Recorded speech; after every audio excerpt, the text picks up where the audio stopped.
Locked On Podcast Network presents the 2024 NCAA Bracket Breakdown. Presented by Nissan.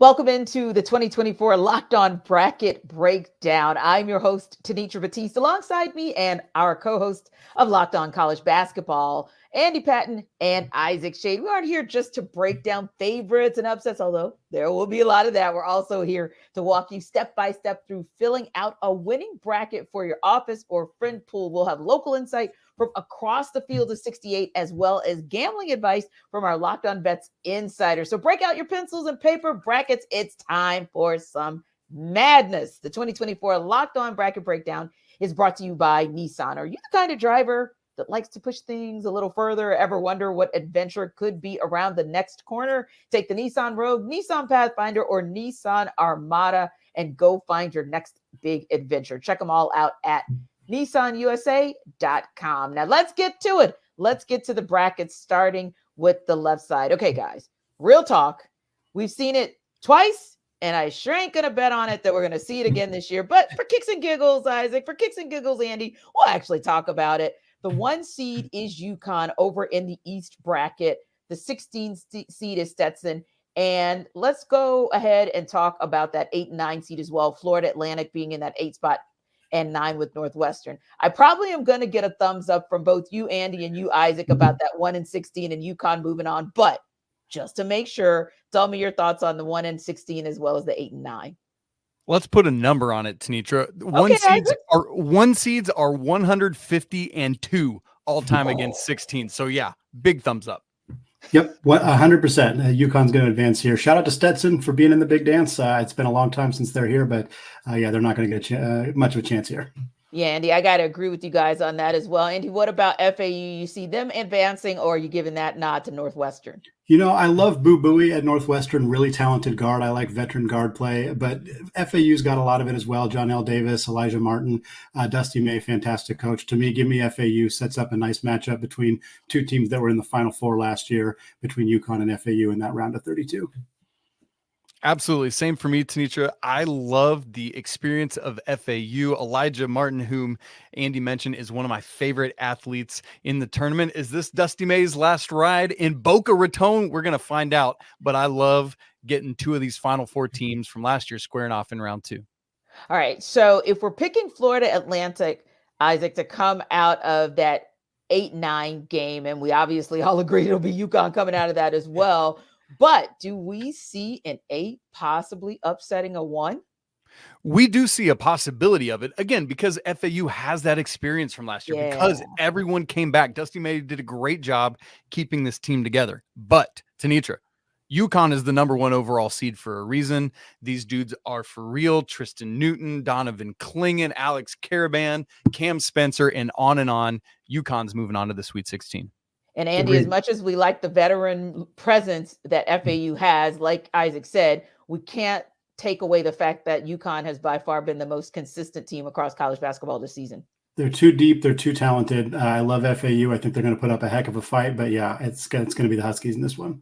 So, hey, I'm going to go ahead and do a cheat code, and I'm going to go ahead and put my UConn in because you guys said so, and I'm going to put my FAU in because you guys said so, but then I'm also going to put my UConn in again because guess what? You guys told me to do it. So I'm doing my bracket, and I'm going to definitely come back and circle back. If they're busted, it's on you guys. We'll take all that blame, Tenitra. Bring it on.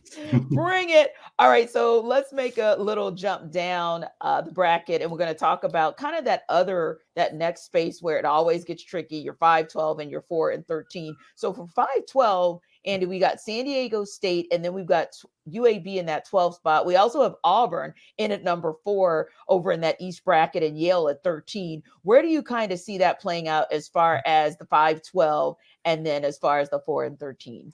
Tenitra, I typically have quite a few 12-5 upsets or 13-4 upsets, and I got a handful here in this bracket, but I don't have any here. I think San Diego State and Auburn are both going to advance. San Diego State only finished 5th in the Mountain West, which is a little surprising, especially since they earned far and away the best seed in March Madness here, but UAB barely snuck into the tournament. No disrespect to them, but I just don't see them being able to hang with a team that went all the way to the Final Four last year. And Auburn, very deep team, very talented team.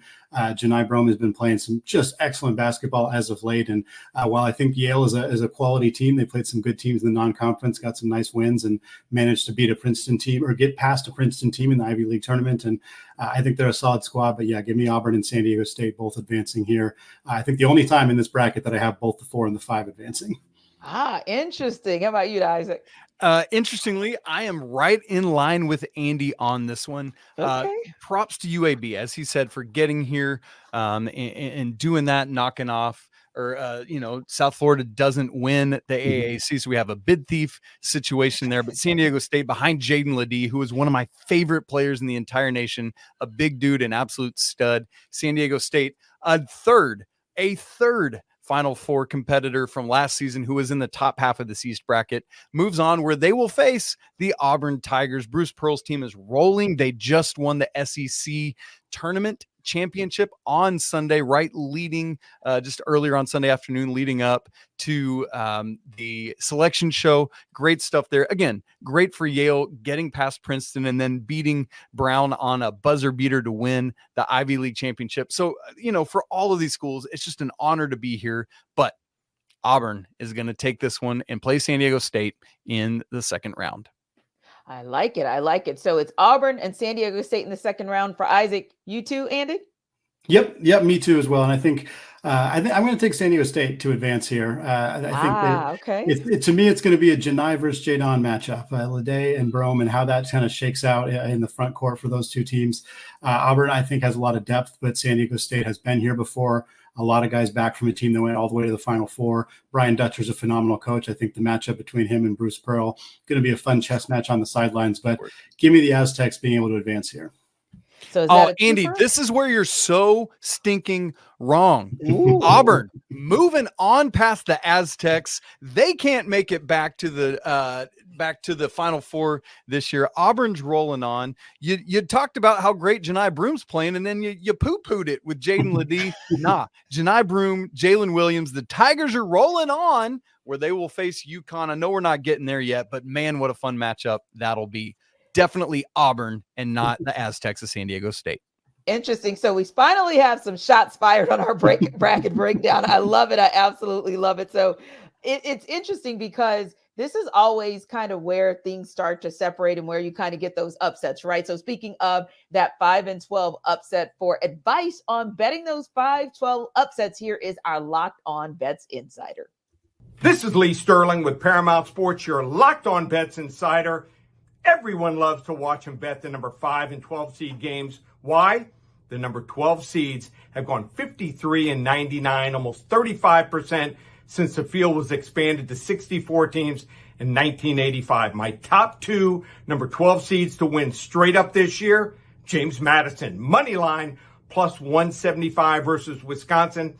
I think Wisconsin's energy is going to be sapped up after playing Purdue and also Illinois in the last 2 games, 4 games straight here. The Duke's 31-3. They average almost 85 points per game. And Grand Canyon, money line, also plus 175. Bryce Drew's team, 3rd appearance here in 21 and 23. I expect them to perform better and get at least to the 2nd or 3rd round. They're a top 50 scoring defense and offense here.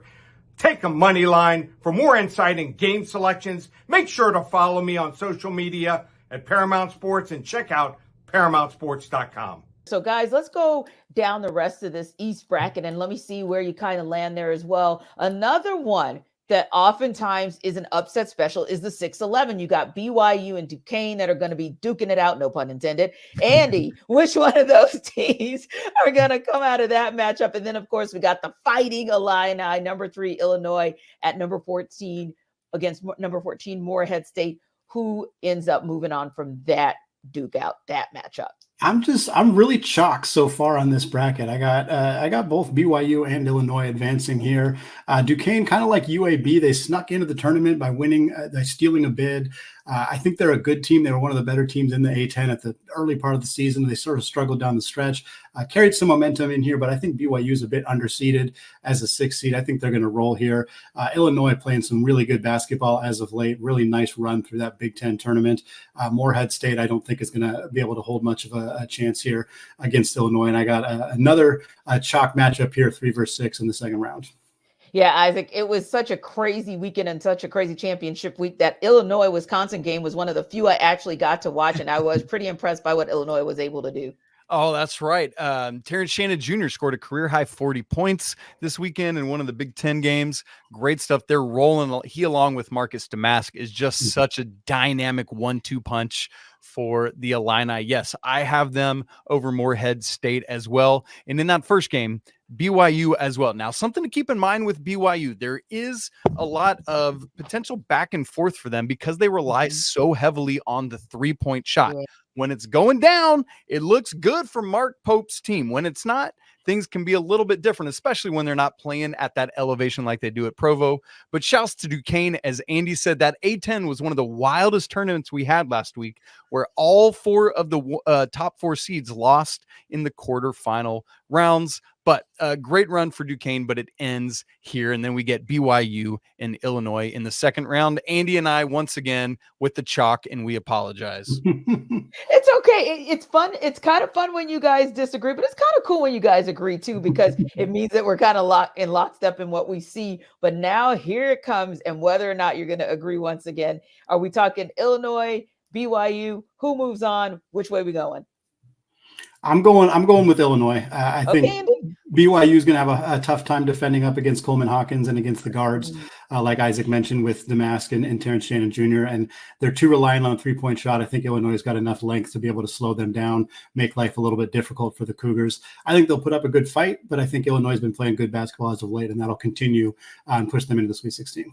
Yeah, I agree, Andy. I think that the Coleman Hawkins, Vicini Traore matchup should be a lot of fun inside there. But man, it's just one of those things where if you're Mark Pope, you look at the scouting report and you're like, man, what if we schemed against Marcus Damask and just shut him down? Well, then here comes Terrence Shannon Jr. scoring about 87 points on you, and vice versa. So just too much offensive firepower for Illinois. But be advised, folks, Illinois has a terrible defense. They are 93rd at KenPom defensive efficiency. That offense, elite 3rd, but that defense could be their undoing, but I don't think it will be yet. I've got them moving past the Cougars. Indeed. And let's look at the final 2 matchups in that East region. Number 7, Washington State, number 10, Drake, and then number 2, Iowa State, number 15, South Dakota State. Andy, you want to talk about some catching fire at the right time and getting hot at the right time? Definitely we could say that about Iowa State. But first things first, Washington State versus Drake. Who you got? Iowa State versus South Dakota State. Who you got? Look, I couldn't go fully chalk for the entire bracket or the entire region here. So I like this Drake team a lot. Tucker DeVries is one of the best players in the country that hasn't gotten as much attention. He's 6th in the country in scoring, really talented power forward. His dad, Darian DeVries, is the head coach at Drake. This team took out Indiana State in the Missouri Valley Conference tournament. And Washington State's really good. Kyle Smith is a phenomenal coach, really good X's and O's, does a lot with maybe not as much resources. That's why he's been so successful at Wazoo. But I think it ends here. I think Drake is a 10-7 upset. Those don't get as much attention because they're pretty close in the bracket. But I think Drake's going to advance here and get an opportunity to take on an Iowa State team that I fully expect to advance over South Dakota State. Yep, agreed, Andy. And the interesting thing here is that these games are in Omaha, and Washington State's traveling all the way across the country, where Drake's going to be pretty close there. And so in some ways, it's one of those geographical bummers for the Cougars, who had a shot for a while at either getting the final Pac-12 regular season championship, but just couldn't win enough games down the stretch. I'm right with you for everything you said about Drake. I love DeVries. He is a dynamic scorer. If you haven't seen him, you need to. Here's the problem. When they face Iowa State in the second round, Iowa State, by the way, who's going to beat South Dakota State. I just saw this team in person this weekend at the T-Mobile Center in Kansas City. They are a dominant force on defense, where they're the number 1 team in the nation defensively at KenPom. I cannot wait to see that matchup, Andy, of Iowa State's defense against Tucker DeVries. It could be epic. What do you think? Yeah, I'm with you. I think Iowa State advances there. They're too good. They're too talented defensively, too long, too well coached with TJ Otzelberger. I think Drake's a good team, and I think they have a great chance of being in that round of 32, but I'd be pretty surprised if they find a way to pull off an upset and get into the Sweet 16. Yeah, and that's a great call about location, because when you think about UConn, it's like, yeah, you're just going to travel down to Brooklyn, not a big deal. Mhm. And that's one of the positives and one of the pluses of being that number one seed overall. You kind of put in position to hopefully get you to the Final Four. So that'll make for interesting, even if FAU does get there. They're talking about traveling to Brooklyn. And then, of course, you've got the next round, as we called it here. San Diego State and Auburn will be in Spokane. And then, of course, if it goes BYU or Illinois, or however that one goes, we're looking at Omaha. So, yeah, it'll be interesting to see how those locales and those fan bases traveling for support, how that could impact how those teams play as well. So we'll definitely be taking a look there. Yeah, now, it's interesting, Tenitra, that whole bottom half of the East is all in Omaha. Both of those yes, pods I thought together. that was intriguing too. Yeah, and so they would have already seen, whoever comes out of those two games will already know what they have as they head off to Boston the next weekend for the East Regional. So that's going to be really interesting. Something that we neglected to mention here so far is that 4 of the 6 Power Conference tournament champions are all in this bracket. As we already talked about, 3 of last year's Final Four teams are all in this bracket. So a lot of postseason experience, going to be really interesting in this East bracket. We'll see what it means for the reigning national champion UConn Huskies. So let's go down to the West bracket. Of course, those teams are going to be playing in Charlotte, Spokane, Memphis, and Salt Lake City. And at the top is your 1 seed in North Carolina that's going to play either Howard or Wagner at the 16, and number 8 Mississippi State takes on number 9 Michigan State. So Andy, North Carolina has been interesting. So I'm just going to fall back as a North Carolina fan. Isaac, I'm just going to fall back as a North Carolina fan, because sometimes they really traumatize me. And I'm going to let you guys at least make me happy and say they're going to get out of that first matchup against the 16. Yeah, no concern about them not advancing past that first round game. Yeah, I think we're feeling pretty confident about that. In that second game, you got Mississippi State, Michigan State, and it's hard to bet against Tom Izzo in March. This team has been a colossal disappointment. They started the season as the 4th ranked team in the country. They're getting a 9 seed, and some people thought that was even more generous than maybe they should have gotten. But that team's got a lot of depth, a lot of talent. I think they're going to advance past Mississippi State and Coach Chris Jans' team, but setting up a North Carolina, Michigan State 1-9 matchup, kind of interesting to see those seed lines next to those 2 teams as 2 of the biggest powerhouses in college basketball.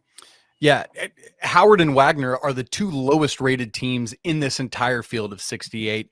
Whoever wins, congrats to them. They get some money for their conference, but North Carolina is running over either of them. I've actually got Mississippi State moving on past Michigan State. I love Chris Jans' defense.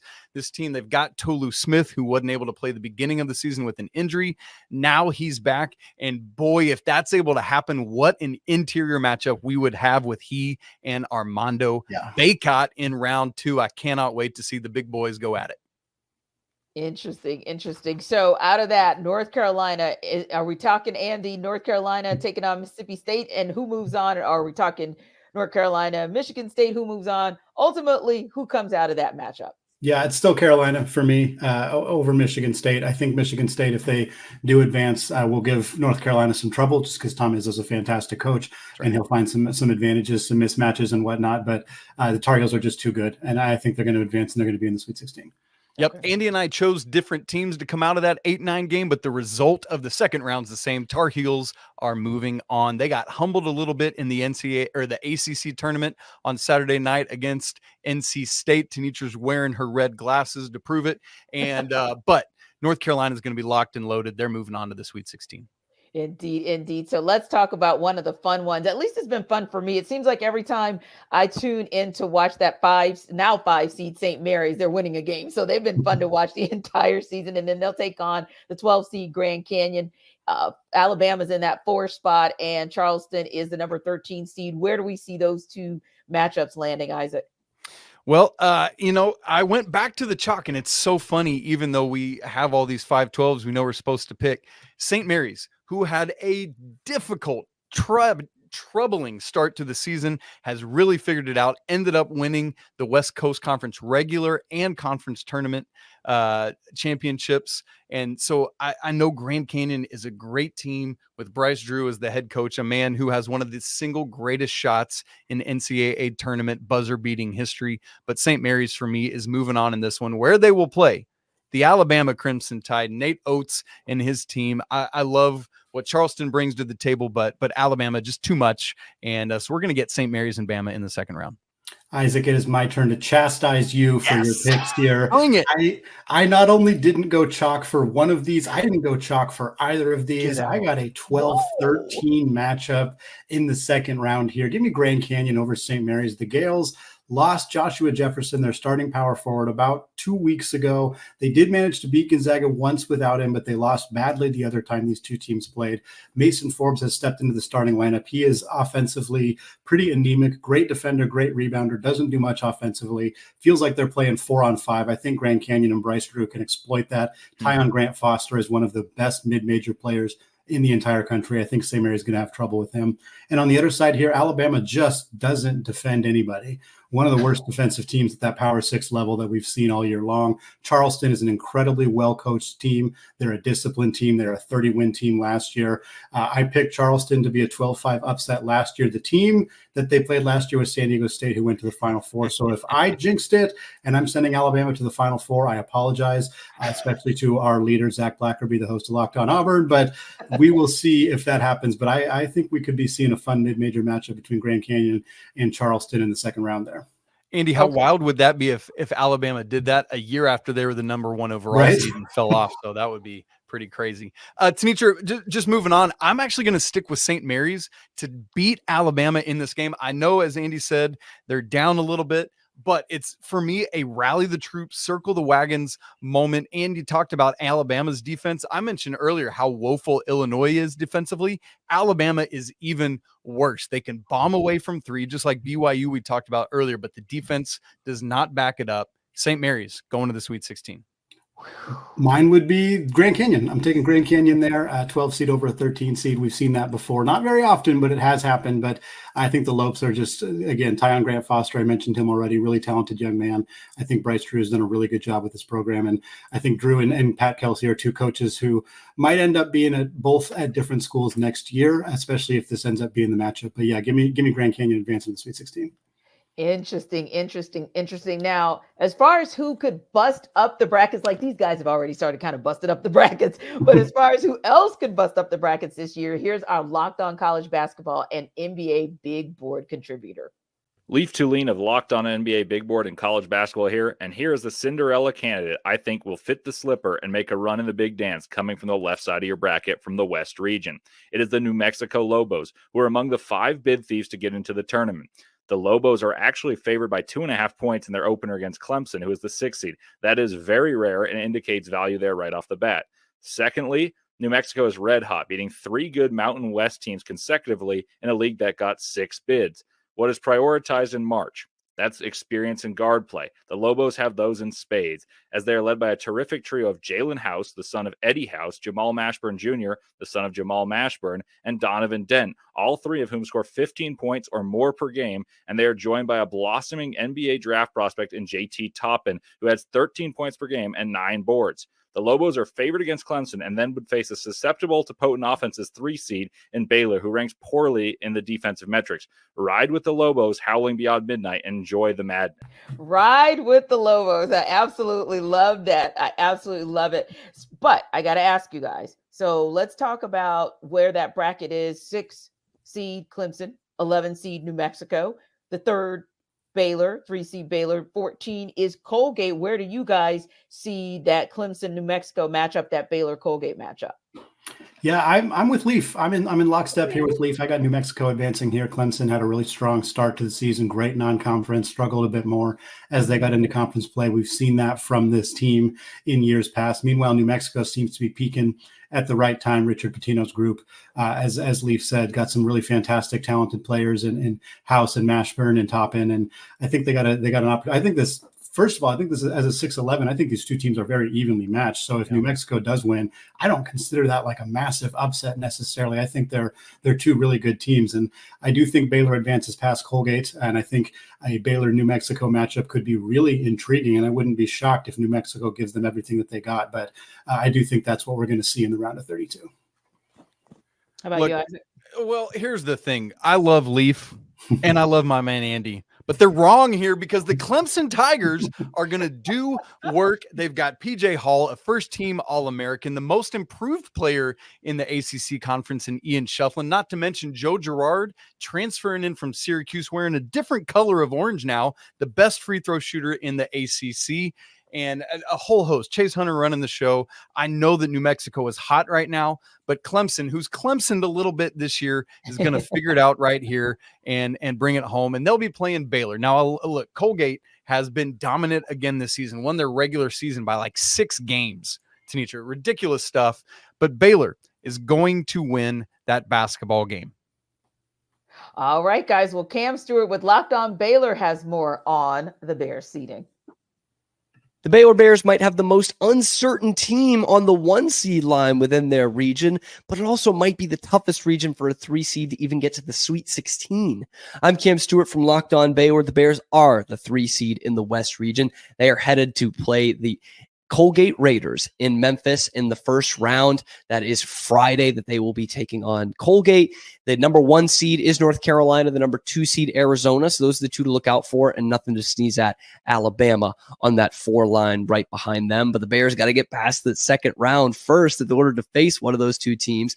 Also in the region, Bryce Drew's Grand Canyon Antelopes as the 12 seed going into this tournament. So potentially a huge storyline there. So for all the news to keep up with the Bears throughout the NCAA tournament, go ahead and follow Locked On Baylor, part of the Locked On Podcast Network, your team every day. So that was kind of a positive spin at the end for more coverage on Baylor throughout the tournament. So we're going to go in that. But are we going in that direction as well? I know you guys are kind of on different sides of the fence, whether it's Clemson or it's New Mexico State, but either one of them, Isaac, does either one of them beat Baylor to move on?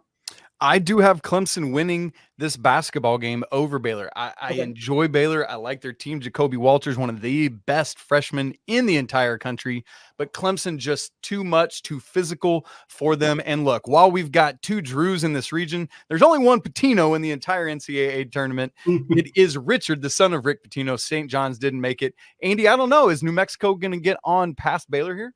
I don't have New Mexico advancing here. I think Baylor's too good offensively. They have too many different ways to beat you with Walter, with Ray J. Dennis. Eves Missy has played just incredible basketball for this team, a freshman who's really emerged. And while I like JT Toppin, and I think the Toppin-Missy matchup would be extremely fun if these two teams were to square off, Baylor's got too many athletes. They're extremely well coached with Scott Drew, and I think that they'd be advancing here. Yeah. And then we look to our 7 and 10 seeds where you start to see kind of the tightening up, for lack of a better term, of the competition. And then you've got the 2-15. Now, the 7-10, of course, you've got Dayton, that 7 seed, Nevada, that 10 seed, Arizona as your 2 seed, and a Long Beach State team that still has a coach. Technically, that Monday they kind of found out they wouldn't have as a coach, number 15 Long Beach State. All right, guys. Isaac, who comes out of that 7-10 matchup? Who comes out of that 2-15 showdown? I actually have Nevada winning this one. Dayton has been a little up and down, weird, topsy-turvy for me. Like as highly rated as they've been in the computer polls, just didn't do enough actually winning basketball games. Dayron Holmes, though, one of the best big men in the entire country, is a lot of fun to watch. But I've got Nevada winning that game. And then Tommy Lloyd's team, yes, Long Beach State, what a hilarious story with Don Monson getting fired on Monday and winning the conference tournament over the weekend. But Tommy Lloyd's Wildcats, led by Pac-12 Player of the Year Caleb Love, going to get the win there. I am also going with Nevada, which means I realized in this region I have the 9, 10, 11, 12, and 13 seeds all advancing. Definitely not chalk in the West region. Nevada's played some great basketball as of late. I think the Mountain West is a superior conference to the A10 this year. I think they face better competition. Right. Dayton's Deron Holmes is fantastic. Nevada's got some really good players as well, and I think they got a chance to pull off the upset here. And I do believe they'll face Arizona. I want to shout out the Gonzaga connection between this Arizona and Long Beach State matchup. Dan Monson was the head coach of the Gonzaga team that went to the Elite Eight in 1999 before Mark Few took over. Tommy Lloyd was an assistant coach shortly after that for 20 years at Gonzaga before taking that job at Arizona. These two guys have known each other for decades. I think that makes this a very fun, a little bit bittersweet matchup for Dan Monson because pretty realistic chance this is the last game he coaches as a head coach in college basketball. Yeah. And it's going to be interesting because, 18 seasons and who could have kind of saw it ending in this way for him. But like you all said, we look to Arizona to move on and we look to Nevada to move on. When we see that matchup, how do we see that playing out? Well, in that game, I got to go with Arizona. The firepower is just too much. I know they've lost a couple times down the stretch here in the Pac-12 semifinals and in the Pac-12 regular season finale at USC, but just too much Arizona, too much firepower. We named Caleb Love, but Umar Ballo in the post, Kylan Boswell, Kashad Johnson, who transferred from San Diego State, just a lot there. I disagree. I'm going with Nevada. And Arizona and Tommy Lloyd, certainly they really want to get this monkey off their back of losing early in the NCAA tournament, but I don't think it's going to happen there. I think we've seen this team. They lose to Oregon State in the regular season. They give up 100 points to Stanford in the regular season. I think teams have started to figure out how to beat this Arizona team. They have a tremendous amount of talent. They live and die a lot by Caleb Love, and that experiment has not always gone well, even though he has had a phenomenal season away from Chapel Hill. I think Nevada, they're a top 40 defense, top 40 offense. They slow the pace down. I think if they can dictate pace, force Tommy Lloyd's team to play a little bit outside of their comfort zone as a team that likes to run and gun, I wouldn't be surprised if Nevada, especially if they shoot it well, pulls off a pretty big stunner here and advances to the Sweet 16.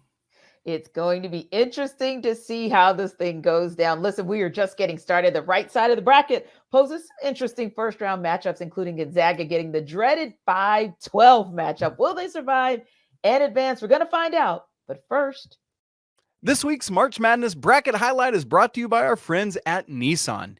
Each week, we're picking one team that stands out. A team that's pushed it further than the rest. Just like any of the all-new 2024 Nissan SUVs, these guys were able to take it to the next level. The UConn Huskies can only be described as an armada. This top-seeded team is as hardcore as it gets out there, so it's no wonder they've landed the top overall seed in the NCAA tournament. They're one of the favorites to win it all despite 4 of the 6 power conference champions standing in their way in the East region. So take the Nissan Rogue or Pathfinder or Armada and go find your next big adventure. Shop NissanUSA.com. The bracket breakdown is also brought to you by Amazon Fire TV, which is your destination for sports. From live games to highlights to in-depth analysis. Fire TV offers amazing viewing experiences with smart TVs, as well as the Fire TV stick that you can plug into your existing TV to provide access to millions of movies and TV episodes. I, at my house, literally have an Amazon Fire TV stick on every TV in my house. I love the layout. I love the user experience. I love the little remote that's got buttons for me to go straight to Hulu or Disney Plus or Netflix or whatever. Fire TV recently created Fire TV channels to deliver a constant supply of the latest videos from your favorite sports brands, all for free. That includes all of us here at the Locked On Network. Not to mention, the Fire TV channels have great news, entertainment, gaming, travel, and cooking videos as well. So check out Fire TV channels on Fire TV and Alexa devices. If you haven't done so, you should. Trust me on that. To learn more, visit Amazon.com/LockedOnFireTV.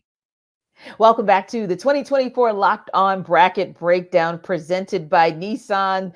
Time to take it to the South, the Dallas bracket that's ultimately going to land in Dallas. But of course, we know first starts in Memphis Brooklyn, Pittsburgh, Indianapolis, which is not really South. But anywho, number one, the 1 seed there in that bracket is Houston, and they'll be taking on the number 16 seed in Longwood.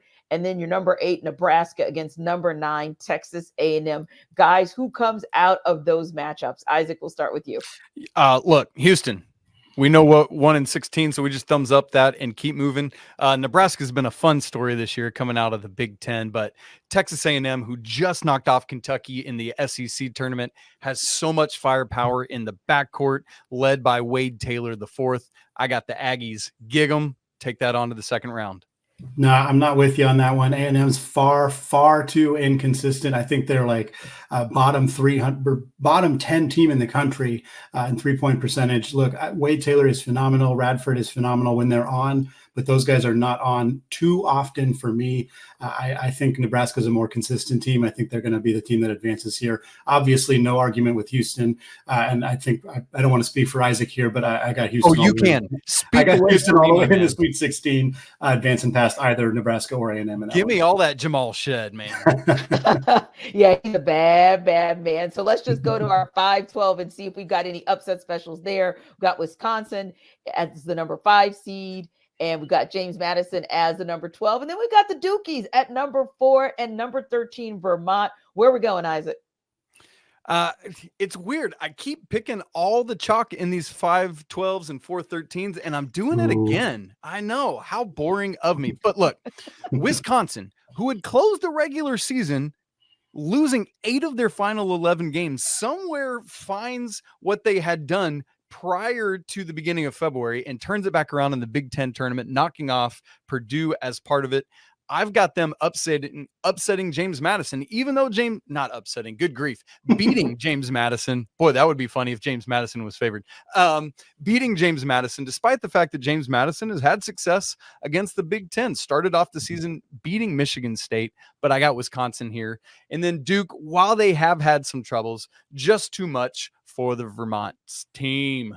Yeah, I'm going James Madison. Lee Sterling said that he's got James Madison and Grand Canyon as the 2-12 seeds to watch. I'm 100% lockstep there as well. I got the Dukes here moving on. Mark Byington, a phenomenal coach. I think he's probably coaching his last couple games at James Madison. I know West Virginia, among other schools, are really eyeballing him as a potential replacement. But I think, having said that, this is going to be the trendy. I guarantee you, this is going to be the trendiest 12-5 upset. 100%, because Wisconsin has struggled. It is very well known that they have struggled. James Madison was immediately in the headlines 3 days into the college basketball season because they beat Michigan State, because they beat Kent State. So for more casual fans who have kind of just been in and out, they know James Madison has some big upsets. They know Wisconsin struggled. They know 12-5 upsets are the pick. They're going to pick it. I'm going to pick it.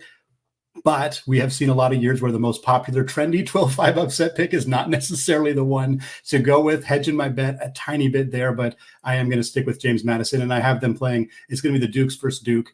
I do have Duke. I want to ask you, how big a factor was that in this upset decision? Duke against Duke. Dukes versus Duke is definitely a fun storyline that we could roll with there. But no, the Catamounts are a good squad. I think they've won 8 straight conference regular season titles, but Duke's just too good. They're struggling a little bit. I'm not sure they're going to be as dominant of a program in this tournament, but I think they're going to advance here past Vermont. But does it matter, Isaac? Because at the end of the day, are we not still ultimately saying, hey, whichever one of you guys run up on U of H, it's going to be a done deal? Yeah, I mean, ultimately, I will eventually have Houston moving all the way through. We'll talk about that later. But I do have Wisconsin beating Duke here. Duke is the more supremely talented team, clearly. But they have shown youth and inconsistency this year. Wisconsin is a veteran team. They're methodical. Their offense, typically when we think Wisconsin, what do we think? Bo Ryan, defense. Let's grind to a halt. This Wisconsin team is a good offensive unit. I think they can knock off the Blue Devils, and I have them doing so. You can pat yourself on the back for your bold 5 seed over a 4 seed. I'm taking my 12 seed over a 4 seed here. No. 5 over 4 is awesome. Give me James Madison, Sweet 16. Give me the Dukes here. I think they can take him. Kyle Filipowski obviously is a huge storyline for Duke if he's playing well, if he's doing what he's able to do. I think James Madison's going to have a hard time, but they got two really talented, really veteran players. I already mentioned Byington, a phenomenal coach. We saw this team knock off a really good Michigan State team. We've seen them do it time and time again. I think this is an opportunity for another 12 seed to be in the Sweet 16 and setting up a nice matchup between Houston and James Madison. Andy, where do we see it going when we start to look a little bit further down the bracket? You've got Texas Tech as a 6 seed, NC State as the 11 seed, Kentucky in that 3 spot, and Oakland at 14. Where do we see those two matchups playing out? Back to going chalk here. I got Texas Tech advancing past NC State. Look, what an incredible run from the Wolfpack. They deserve all the golf claps in the world for winning 5 straight games. They beat 5 teams who had all won a national championship in the 2000s. That's an incredible accomplishment, even if Louisville and Syracuse are not exactly at the level they've been in the past, but still a huge run for them. But I think it runs out here. Texas Tech, really well-coached team. Grant McCaslin does an awesome job with that group. I think they advance. I think Kentucky advances past Oakland here as well. Just too much firepower, too much pure talent on that Wildcats team to not to suffer a loss here. So I think we look at a 3-6 matchup between the Red Raiders and the Wildcats of Kentucky. Completely agree on the Kentucky side of things, but I have NC State keeping it. Oh, wow. Another ACC team advancing from Isaac. Yeah, you know what? I didn't even really realize that, but here we are. But let me say this. NC State is just the second ever team to win 5 games in 5 days to win their conference tournament championship. The other, the Kemba Walker UConn Huskies team that went on to also win the NCAA tournament. Now, I don't think NC State's about to do that, but I do have them getting past Texas Tech. The Red Raiders are a little bit banged up here. As Andy said, Coach McCaslin has done a great job in his first year in Lubbock, but NC State and their big man inside, DJ Burns, is a force to be reckoned with. He had 7 assists in that ACC championship game. Watch what happens as he is inside with guys like DJ Horn. It's the DJ show for NC State. Give me the Wolfpack moving on to the second round. Gotcha. So if we then look, and we're going to stop for a second and kind of hear a little bit more about this, but there are some intriguing matchups to figure out whether or not who those teams are going to meet as well. And that's with our number 7 seed in Florida, and then our number 10 seed there with Colorado or Boise State, number 2 Marquette, and number 15 Western Kentucky. But let's hear from our guy Brandon Olson with Locked On Gators. He'll have more for us on Florida's position in the tournament. It turns out going 3-1 in quad 1 this weekend and being the SEC runner-up means nothing for the NCAA tournament. I'm Brandon Olson with Locked On Gators. The Florida Gators are the 7 seed in the South bracket and will face either the winner of Boise State or Colorado, and then if they win, they will face off with likely Marquette. Kentucky's in the bracket, Nebraska, Wisconsin, Texas A&M, Duke, and Houston. And the Florida Gators, it's an interesting situation to play the winner of a play-in game on Friday because you don't have all this time to prep. You are coming off a huge injury with Micah Handlogton, who will miss the entire tournament. But the Florida Gators will persevere and show up, and I still don't understand how everybody thought that they'd be a 5 or 6 seed going into the SEC tournament. Then they went 3-1 in quad 1 games, including a loss to Auburn. And somehow the Florida Gators are a 7 seed. For more coverage of the Florida Gators during this entire tournament, check out Locked On Gators, your team every day. So Brandon has made his case for his Florida Gators. They're, like we said, the number 7 seed versus either Colorado or Boise State at number 10. Isaac, who do you think's coming out of that matchup? And then, of course, we've got Marquette versus Western Kentucky, the 2-15 seed. Well, Brandon's right. What happens in the SEC tournament often doesn't show much to the selection committee, it seems, year after year. I've got the Slash winning this basketball game. Whether it's Boise State or Colorado, I think either of them will knock off the Gators. I hate the loss for Micah Handlogton in the SEC championship game. Boise State is underseeded. They should have been ranked more highly, as we've said about a couple Mountain West teams. Colorado has so much talent. KJ Simpson, Cody Williams, another one of the best freshmen in America, Tristan Da Silva.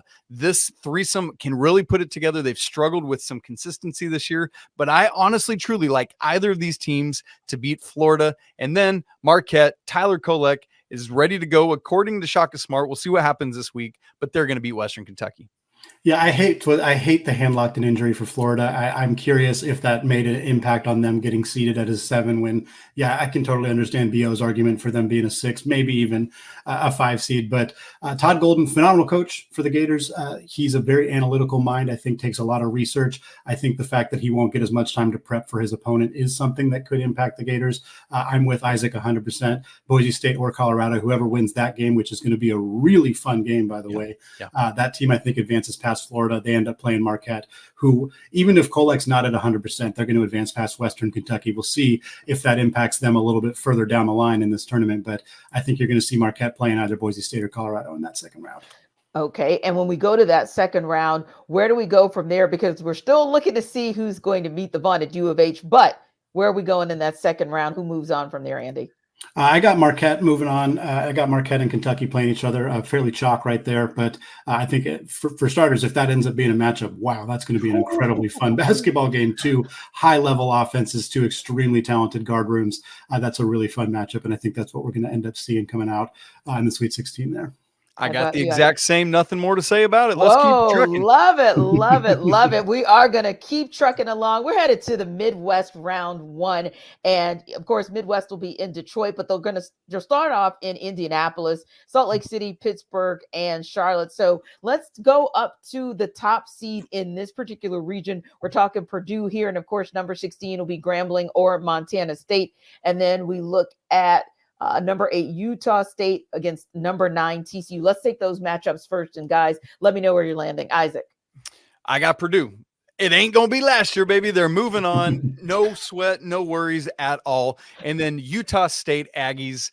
Man, what a story they have been this year. Great stuff. The 8 seed Utah State Aggies moving on to face Purdue. It's not going to be the same story for Purdue. I'm with you. I would love it if Montana State and Utah State advanced because Montana State's coach, Danny Sprinkle, took the job at Utah State last year. That'd be kind of a fun storyline, but it's not going to happen. Purdue is advancing. I do also have Utah State, the Aggies. I think they were underseeded, like we've talked about with a handful of Mountain West schools. It's the team that was in first place in the Mountain West for the vast majority of the season. 8 seed felt a little bit disrespectful in my mind. Really talented program there, and I think they advanced past TCU.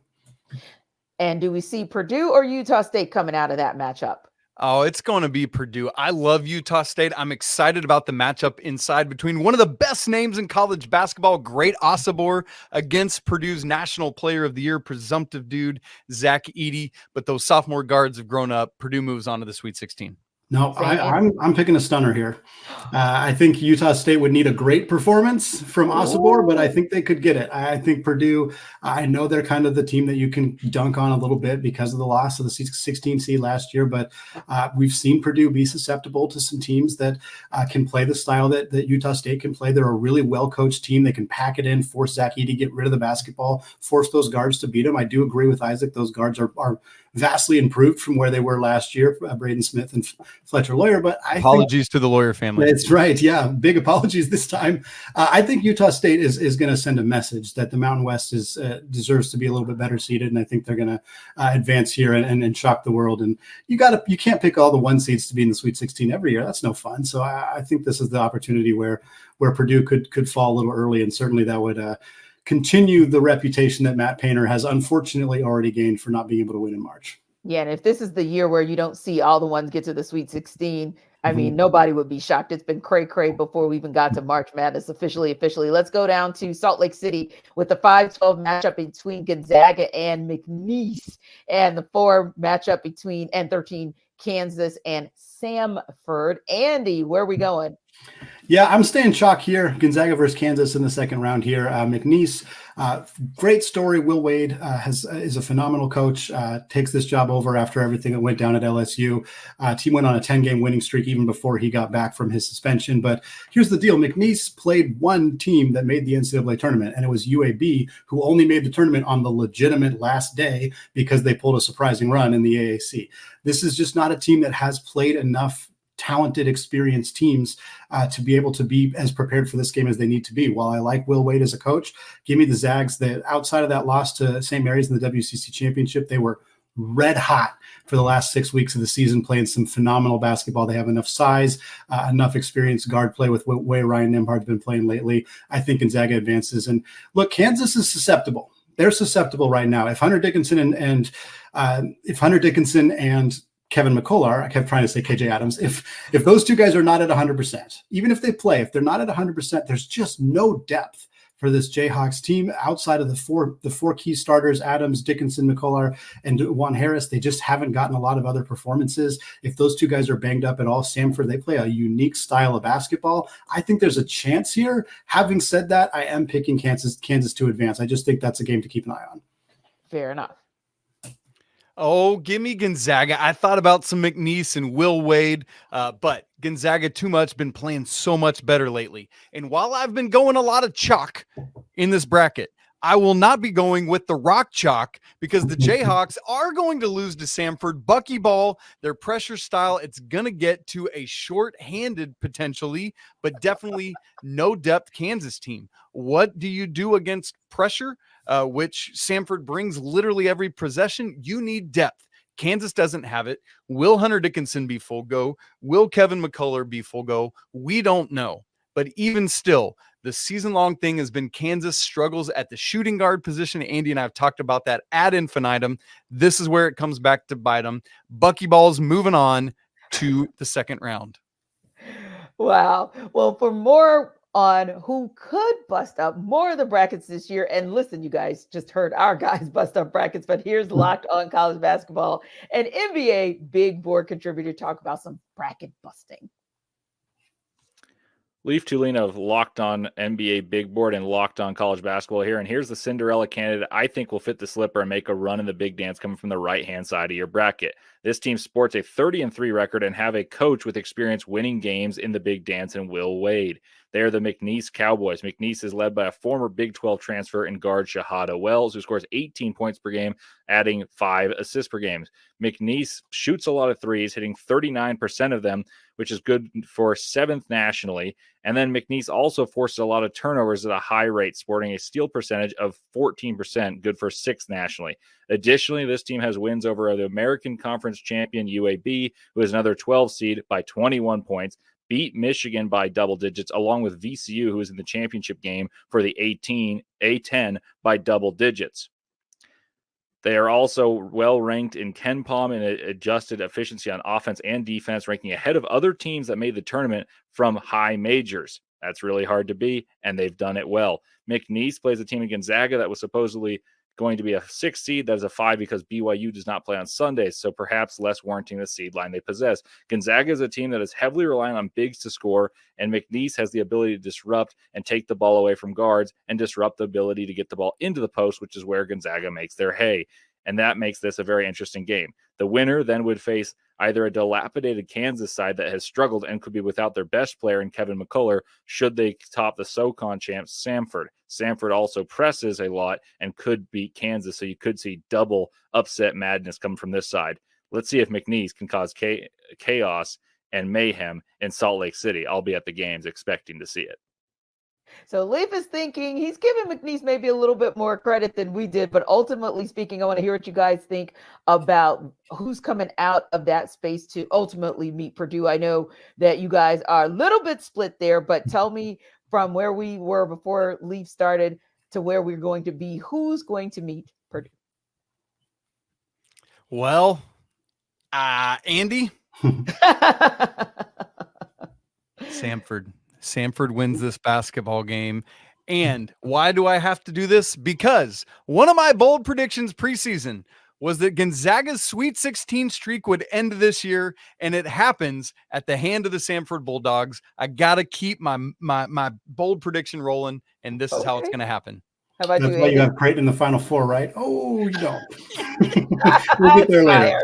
I got Gonzaga advancing here past Kansas in this situation. Again, Kansas is pretty banged up. We'll see how healthy they are. Graham Ike versus Hunter Dickinson, incredibly fun matchup on the low block. But I ultimately think the depth issue is going to be a problem for Kansas. I think Gonzaga, the way they've been rolling as of late, will be able to advance here. Again, for me, not playing Purdue, actually playing Utah State in that Sweet 16 matchup would be a really intriguing one. Yeah, interesting indeed. Let's go to the bottom of that Midwest bracket where we see South Carolina at the 6th seed. We see Oregon in at 11, Creighton at 3, and Akron at 14. How do we see those playing out, Andy? Yeah, I'm taking South Carolina and Creighton here. I don't think Oregon's very good. Shout out to them for winning the Pac-12 tournament. But this The is final Pac-12 tournament. Yes, the final Pac-12 tournament. I think Dana Altman saved his job. I think if he had lost any of those games, that he would be one of the coaches we would hear being on the chopping block. But he managed to find a way to get those W's, and now might get an opportunity if they do pull off a win to play his old school at Creighton. But ultimately, I think Lamont Paris and the Gamecocks are going to advance here. Really good job by him this year. This team was not expected to be anywhere near this conversation, and yet they are. I don't think Oregon's got the horses to win this one. Akron, funny story that they got into the NCAA tournament. Funny is maybe not the right word, kind of more tragic for Kent State, who unfortunately player made a mistake and committed a foul when he shouldn't have, and the team ends up losing because of that. But Creighton is so talented. They got some depth issues that I think could trip them up a little later in this tournament, but I think they advance here and they end up playing South Carolina. Well, South Carolina, as Andy said, was picked dead last in the SEC preseason poll. They finished tied for second. Great job by Lamont Paris. But I actually have Oregon continuing to ride the wave of their Pac-12 tournament run. And Fali Dante is an absolute dude, 16.2 points per game. Jackson Shellstad is a fantastic freshman for the Ducks there, 13.1 points a game. So they might not have the horses to win this game, but they got the Ducks to win this game, and they're going to do it. See what I did there? But I'm right with Andy on Creighton. Too much firepower from everyone but the guy I call Egg. All righty. So regardless of which one of those teams plays Creighton, whether it is South Carolina or it is Oregon, does Creighton come out of that matchup to move on?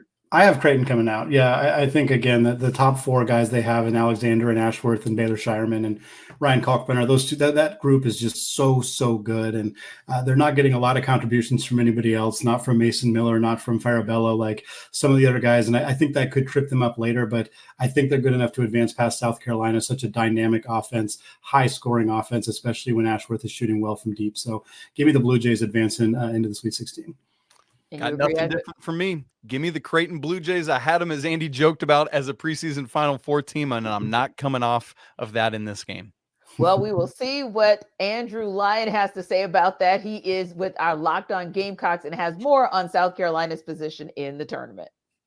The South Carolina Gamecocks are a number 6 seed, and anything else would have been wrong. I'm Andrew Lyon from Locked On Gamecocks. For the first time in 7 years, South Carolina will be going dancing in March Madness. The Gamecocks are a number 6 seed in the Midwest region, which I think is a little bit low. A lot of projections had them as a number 5 seed going to this bracket, but I don't think it's a bad deal at the end of the day. The big dogs in this region are the Purdue Boilermakers, the Tennessee Volunteers, and the Creighton Blue Jays. The South Carolina Gamecocks will be taking on the number 11 seed Oregon Ducks in the first round. The Oregon Ducks won the Pac-12 tournament championship, so they are definitely on a hot streak right now, and they're led by former Gamecock Jermaine Cousinard. For more on the South Carolina Gamecocks, subscribe to Locked On Gamecocks, part of the Locked On Podcast Network, your team every day.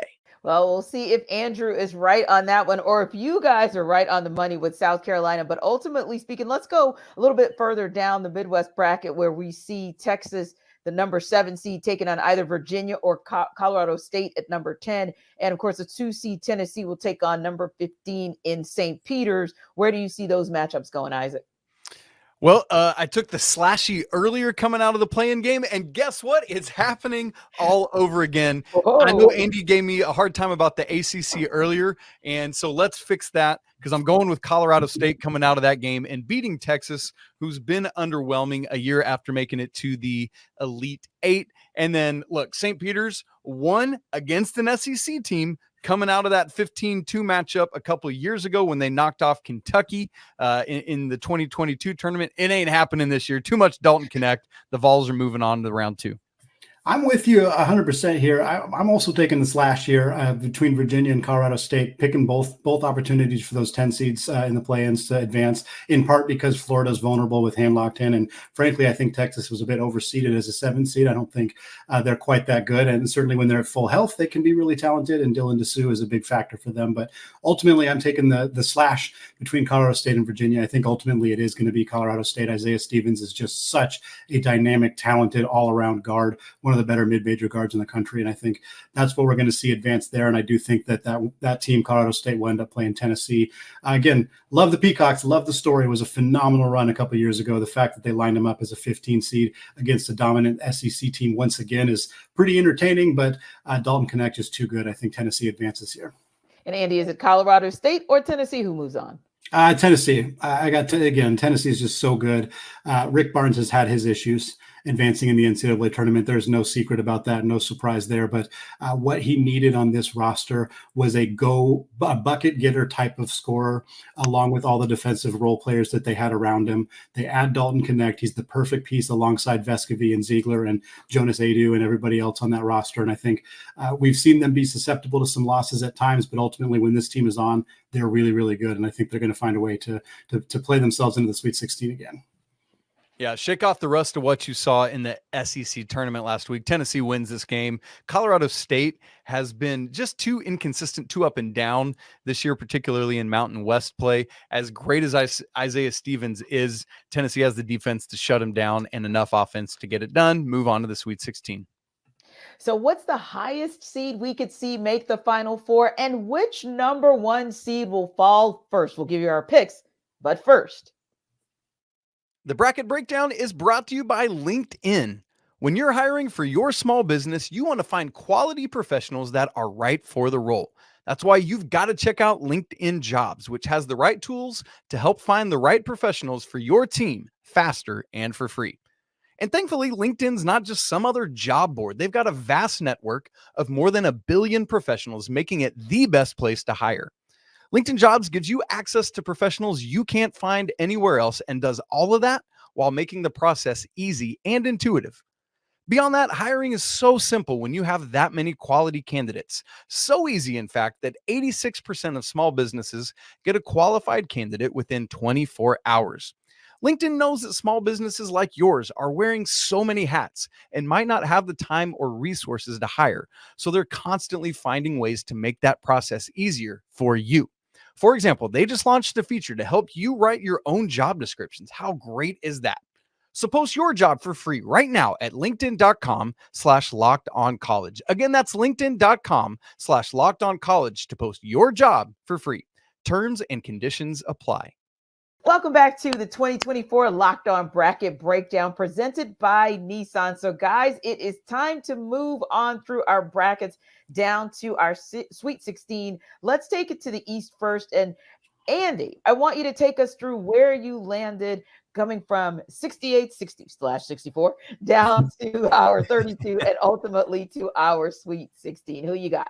Yeah, it's pretty chalk here for me in the East, and it kind of stays that way all the way through. I was 1, 2, 3, and 5 with San Diego State beating Auburn as the only upset to have happen in this region. So you got UConn versus San Diego State in the Sweet 16, of course, a rematch of the national championship game from last year. And then you got Iowa State and Illinois, your Big 12 and Big 10 conference tournament champions. Really exciting stuff there. And I got UConn advancing here past San Diego State, just like they did last year. And I got Iowa State out of the Big 12. They've just been playing some incredible basketball, elite defensive team for TJ Otzelberger. So give me UConn and Iowa State, the 1 versus the 2. I know it's not very fun, but I do think those are the 2 best teams in the East region. I think those are the teams that are advancing. And give me the Huskies going back to the Final Four. No team who has won a national championship has even advanced past the Sweet 16 the following year, since Florida won back-to-back in 2007, 2008. But give me UConn going all the way to the Final Four out of the East region. Crazy to think it's been 15 years. But yeah, Right. Isaac, you definitely were in the UConn space, but maybe some of the other teams, that's where kind of we split and it's not so much chalk. Yes. Well, first, before we get lit up, Florida's back-to-back was 06 and 07. So I don't want Brandon Olson jumping out at us here. But this is the one region where I do have chalk 1, 2, 3, and 4 in the Sweet 16.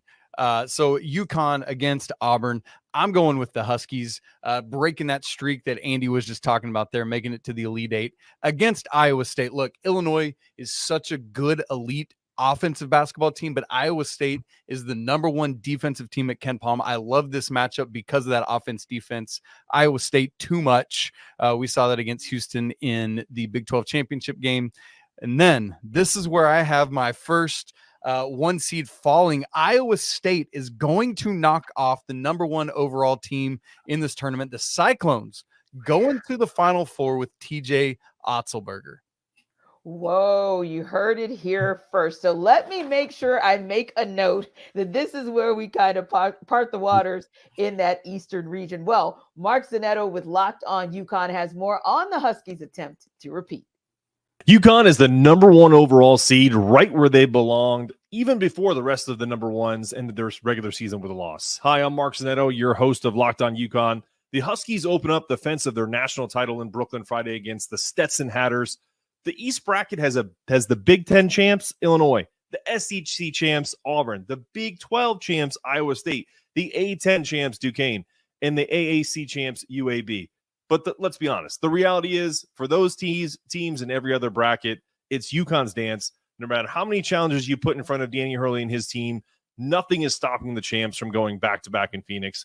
Go check out my show daily on YouTube and wherever you get your podcasts. This will be a fun few weeks as we are in the mix for number 6. I love it. I love it. I'll remember those words as well, because I'm interested to see kind of how this plays out for UConn being the number 1 seed overall. That said, let's take it down to LA and look at what's going on in our Western bracket. Isaac, we're going to start with you this time. Take us through from where you are seated with the Sweet 16 and bring us all the way to your Final Four. Yeah, my Sweet 16 had North Carolina and St. Mary's, the 1 and 5 seeds, and then Clemson and Arizona, the 6 and the 2. And North Carolina, look, St. Mary's, Andy talked about earlier, has some injury stuff going on right now. Just too much talent, too much depth and experience for the Tar Heels. RJ Davis, the ACC Player of the Year, a presumptive first-team All-American, takes the Tar Heels to the Elite 8, where they will face their former teammate, Caleb Love, and former assistant coach Steve Robinson against Tommy Lloyd's team. I love this matchup.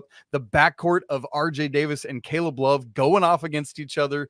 The front court of Armando Bacot and Umar Ballo. So much fun stuff. Pella Larson probably against Harrison Ingram. That should be a blast. 2 former Pac-12 player, or 1 current Pac-12 player and 1 former Pac-12 player squaring off. I love this matchup, but I have the North Carolina Tar Heels moving on to the Final Four. I love the North Carolina Arizona matchup. I think it'd be absolute blast. But I had Nevada upsetting Arizona in that second round. You shouldn't have done that, Andy. You shouldn't have done that. Too late. That's what we got going on. So I have North Carolina taking on Grand Canyon. I have Baylor taking on Nevada. So it's a 1, a 3, a 10, and a 12. A very unique bottom half here of the bracket. Again, it has been a season full of parity. So why not toss a couple double-digit seeds into the Sweet 16? I do got the Tar Heels advancing past Grand Canyon. I think just too much firepower for Hubert Davis's team, too much size in the front court with Bacot and Ingram. And I got Baylor over Nevada for a lot of the same reasons. Baylor's guard room is just so good. They have had their struggles at times defensively, but I think they're good enough on that end of the floor, especially with their explosive offense to advance past the Wolfpack. I got North Carolina and Baylor in that Elite 8 matchup. And give me the Bears here. I know that the defense is an issue for them, and Carolina has been playing some good defense, especially as of late. But I think there's a really fun, intriguing matchup here between those backcourts of Ray J. Davis and Ray J. Dennis. Yes, thank you. I was like, I know I have it wrong there. Dennis and Walter for Baylor, as well as obviously RJ Davis and Cormac Ryan for North Carolina. I think that's a really fun matchup. But give me the Bears advancing here and going into the Final Four. That'd be a fun rematch of the 2022 second round when Baylor was working to defend their national championship. Interesting. So we got a little bit of a dichotomy on who gets out of the West, who comes out of the West, but which teams are high seeds but maybe bad betting options? Here's our Locked On Bets insider to tell you. This is Lee Sterling with Paramount Sports, your Locked On Bets insider, and these are the 3 most overrated teams for March Madness. Number 1 seed, Purdue. They try to feed the ball way too much to Zach Edey, and they miss a lot of key free throws late in games. Number 2 seed, Tennessee. They have arguably the best player in the country in Dalton Connect, but their second best three-point shooter hits only 38%, but only on about 30 regular season attempts. Number 2 seed, Arizona. This Pac-12 team was playing poor opponents all season long. When they played decent rosters like FAU and Washington State, they had trouble. they have played very few Quad 1 opponents. For more insight and game selections, make sure to follow me on social media at Paramount Sports and check out ParamountSports.com. All right, guys, let's go south. And we know that region is going to land in Dallas, but want to know where you guys are taking it. I think we saw some agreement at the 32 stage when we talked about U of H, and then it started to kind of go in a different direction. So, Andy, I'm going to get you to start us off with where you landed for your Sweet 16 and take us through your Elite 8 and who you got going to the Final Four. Yeah, another double-digit seed for me in the Sweet 16 in the South region. I got Houston taking on James Madison, the Dukes. I got Houston advancing in that one, though. That team is just too good. I think James Madison would be a tremendous story if they got to the Sweet 16, but have a hard time seeing them get past Kelvin Sampson's squad.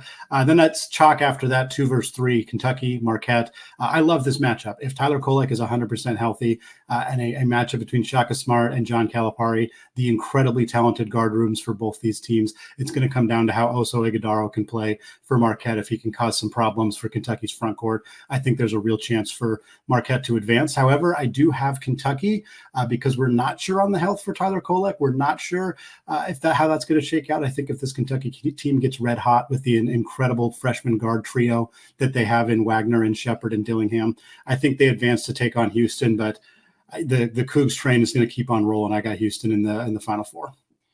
How about you, Isaac? Yeah, I in the Sweet 16, I had Houston, the 1 seed, and Wisconsin, the 5 seed. Too much Jamal Shed, too much LJ Cryer pouring it in from outside. So Houston moving on to the Elite 8. And in that Marquette, Kentucky, I actually hedged the other way that Tyler Kolek will be good to go. Shaka Smart had some comments on Sunday night after the bracket reveal that says everything is trending in that direction. And assuming he meets all those markers this week, he will be back, that his pain has receded. So I do have Marquette knocking off Kentucky. They are too much of a veteran team. I know that they're missing Sean Jones, who is one of their burners and athletes that can help with Kentucky's superior athleticism. But ultimately, Shaka Smart, I just think back to that team flying around against Kansas back in Maui in November. Andy, you remember that? What a crazy game that was. I see that happening in this game, and Marquette's able to move on to the Elite 8 where they will face Houston. But ultimately, too much Kelvin Sampson's team, too much defense, but just enough offense to get past Marquette and go to the Final Four in their first season in the Big 12. Indeed. Did I hear my bracket breakdown team actually come to agreement in one side of the bracket? Whoa, did. I love it. Let's see what happens in the Midwest. Andy, talk us through your Sweet 16 on down through your Final Four. Yeah, it's chalk except for one incredibly notable counterexample. Well, I guess two, but certainly Utah State being the upset here, the pick over Purdue, sticking with that. So I'd have them taking on Gonzaga in the Sweet 16. Down at the bottom, it'd be a 2 versus 3 matchup, Tennessee versus Creighton. I actually got Creighton coming out of that matchup. I think Tennessee, again, Lee kind of talked about it a little bit, some issues with outside shooting on that team outside of Dalton Knecht. We've seen teams, if they can slow him down, or even if he just has an off night, we've seen Tennessee struggle. We talked about Creighton having some depth issues as well, but they got 4 guys who can beat you. So even if Dalton Knecht, or even if, let's say, Trey Alexander or Baylor Shireman has an off night for the Blue Jays, they can still find a way to win. I'm not sure Tennessee can do that if Dalton Knecht has an off night. So give me the Blue Jays advancing. Give me the Zags over Utah State. I think Graham Ike is going to be too much. He spent some time in the Mountain West already, was a Player of the Year candidate at Wyoming. He's going to be ready for this Utah State team. Give me the Zags and Creighton. Ryan Nembhard battle. Nembhard transferred from Creighton to Gonzaga this last offseason. Really fun kind of rematch there. Gonzaga and Creighton have had some great battles in the past, and I think Creighton's going to take this one, advance themselves into the Final Four as a 3 seed coming out of this region. I had Purdue, the 1 seed, and Samford, the 13 seed in my Sweet 16. Look, one of the bracket things you folks need to know as you fill these out, you take your underdogs for a while, but once we get to the money-making time, you got to go with the favorites. Purdue over Samford to get to the Elite 8, and I have that same Creighton and Tennessee matchup, but I do have Dalton Knecht, Zakai Ziegler, Josiah Jordan-James, Santiago Vescovi taking over this game. The Creighton starting for the 4 of the 5 that always score and do the work, do it, but it's just not enough. As Andy said, Mason Miller doesn't contribute enough. Farabello doesn't contribute enough. Tennessee going to the Elite Eight, where they will face Purdue and Zach Edey, and Tennessee moves on to their first ever Final Four. Whoa. Okay, you called it. You called it. This will be very, very interesting. Now, if you want to take those bracket busters to the bank, we got somebody to help you do it. Here's our Locked On Bets Insider. This is Lee Sterling with Paramount Sports, your Locked On Bets Insider. And these are my 3 sleeper teams for March Madness. Number 5, Gonzaga. Number 1 and number 2, Purdue and Tennessee, are consistent choke artists in this region here. And number 4, Kansas, is banged up. This team beat Kentucky and St. Mary's on the road. Number 10, Drake. Top scorer, Tucker DeVries. Number 6, scoring in college basketball with over 21 points per game. Had 13 games of 25 points or more. And the team shot over 43% from three-point range in conference tournament. And number 11, Duquesne. The Dukes have won 8 straight, and they ranked number 34 in adjusted defense, the best among mid-major busters here. For more insight and game selections, make sure to follow me on social media at Paramount Sports and check out ParamountSports.com. All right, guys, time to put your money where your mouth is indeed. So let's go back to the Final Four one more time and then tell me who you guys got winning it all. So if I go back to the East, if I have it right, I've got UConn. That's Andy. Did I get that right? Yep. And I've got Iowa State. Isaac? That's right. All right, boom. Remember we said that. And then we go to the West, and I've got Isaac. You're picking UNC coming out That's of the correct. West. And we've got Andy with Baylor. Yep. And going up top to the South, it's Andy with U of H and Isaac with U of H, right? Agreement. I love it. I love it. But then we go back to the Midwest and we take it back down to Isaac having Tennessee. And let's see, Andy, you got Creighton? Yep. All right. Time to put your money where your mouth really is. Who's going to be hoisting that trophy, cutting those nets in about 3 weeks from now, Andy? Who you got? Give me the Huskies. First time repeat national champion since 2007, not 2008 when Florida did it back-to-back years. This UConn team is so deep. They're so talented. Danny Hurley has this team absolutely rolling. Even at times this year when they had injuries, they never really wavered. They've had very few ugly losses this year. They lost to Seton Hall in the first game of the Big East. Outside of that, this team has just been tremendously phenomenal. If they can stay healthy, if Klingon doesn't suffer any injuries, his presence down low, Alex Caravan and Cam Spencer providing that floor spacing on the wing. Tristan Newton's one of the top 3 point guards in college basketball, and I don't think he's third. He is phenomenal the way that he has played this year. That combined with, I mean, we're 4 players in. We're not talking about their potential lottery pick combo guard and Stephon Castle. Like, this team is so deep, so talented, so well coached, so experienced. To me, it's really hard to see, especially with the matchups here in this bracket. The Baylor does not have the defensive horses to hang with UConn. Houston is a phenomenal defensive team, and I think that's your national championship matchup is UConn versus Houston. But Houston just does not score enough. UConn does not need to score 85 points against Houston. They probably only need to score 65 in order to win that game. It might not be the most fun watch, but I think UConn beats Houston in a low-ish scoring national championship game. Isaac, who cuts down the nets on April 8th in Phoenix? Well, coming out of that left side of the bracket where Iowa State and North Carolina, I do have the Tar Heels, just that experience that they have, despite the fact that they have a freshman running the show in Elliot Cadeau. I just rhymed and I didn't even know. But the Tar Heels are bringing it into the national championship game. First time making it back there since 2 years ago when they fell to Kansas. And unfortunately for the Tar Heels, they will fall again to the Houston Cougars, who are going to knock off Tennessee. A great defensive battle, by the way, in that semifinal. Good grief. Looking forward to it. Houston, North Carolina in the championship game with Kelvin Sampson and the Cougars doing it. But what's interesting for me is I look at my Final Four, it is like 6 of our top Ken Palm teams in the nation. Iowa State, number 1, Houston, number 2, Tennessee, number 3, and North Carolina, number 6. So we could have a defensive-minded Final Four if it plays out the way I see it. How about you, Andy? We talked about UConn. That's who you're picking to win it all. Isaac, you're picking U of H. But, Andy, is there any pick when you look back to how you got to UConn winning it all that you said, man, I hate I went that route? It's funny. I fill these out kind of quickly, and then I go back through, and I usually go back through a handful of times. So I'm still kind of working back through some of the picks that I made here. There's nothing that I vehemently don't like. I kind of wish I'd picked Drake a little bit farther. I just don't like that second round matchup with Iowa State. Agreed. I think that's a tough one for them. Yeah. I do think Drake is the kind of team, like the kind of mid-major double-digit seed that could advance to the Sweet 16. I have a hard time seeing them do it over Iowa State.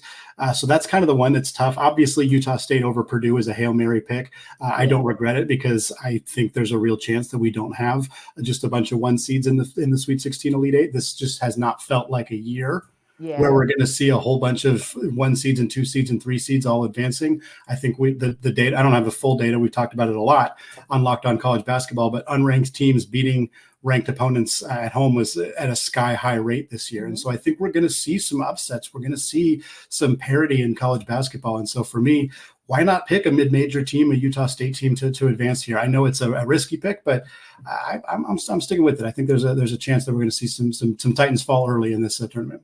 Yeah, and Isaac, how about you? You end with U of H cutting the nets on April 8th. But is there, when you look back across the brackets, is there one where you say, I kind of wish I hadn't gone in that direction?